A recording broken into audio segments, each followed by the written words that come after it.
Subscribe करें हमारे YouTube channel साधना gold को और पाएं वीडियो सबसे पहले।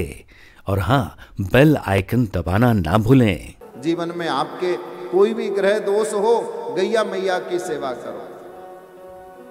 और प्रत्येक व्यक्ति को जीवन में गौ सेवा अवश्य करनी चाहिए। क्यों करनी चाहिए, उसका एक कारण यह भी है कि शास्त्र कहते हैं कि भैया जब व्यक्ति मरता है ना, तो मरने के बाद में उसे बैतरणी पार करनी पड़ती है, और बैतरणी को पार केवल गैया मैया ही कराती है। इसलिए प्रत्येक व्यक्ति जीवन में एक गौदान अवश्य करता है। हमारी सनातन संस्कृति है गौदान करते हैं, गौदान अवश्य करें।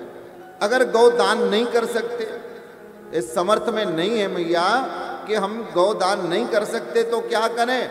बोले एक वर्ष तक कम से कम नित्य प्रतिदिन नियम के साथ में गौ की सेवा करो। एक गौ निश्चित करो और उसी गैया मैया की 1 साल तक अपने हाथ से सेवा करो।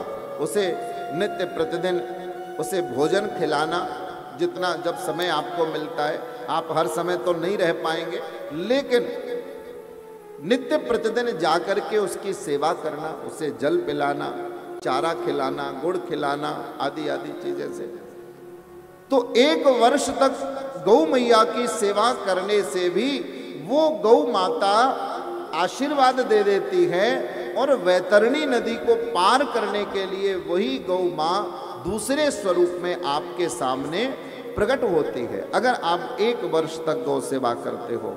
इसीलिए प्राचीन काल में भारत में भी प्रत्येक घर में गौ सेवा होने का प्रावधान था। प्रत्येक घर में गैया होती थी, प्रत्येक घर में गौ की सेवा होती थी। आजकल हम लोगों ने धीरे धीरे गांव छोड़ के शहर में आ गए। अब गाय के लिए चारा नहीं, गाय बांधने के लिए जगह नहीं। 1 कमरे के फ्लैट में रहते हैं, 3 कमरों के फ्लैट में रहते हैं, गैया कहाँ रहे? यहाँ आदमी के रहने के लिए जगह नहीं, भैया गैया कहाँ से रखें, है ना? कितने बड़े बड़े शहर हैं, आप जाइए। नहीं कर सकते तो जो गौशालाएं हैं वहां सेवा करिए, अन्य किसी माध्यम से सेवा करिए। लेकिन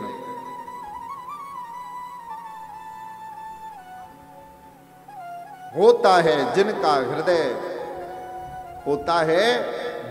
हृदय दया धर्म का धाम, उनको देते हैं प्रभु गौ सेवा का काम। जिसका हृदय दया धर्म का धाम होता है, उसी को सेवा मिलती है।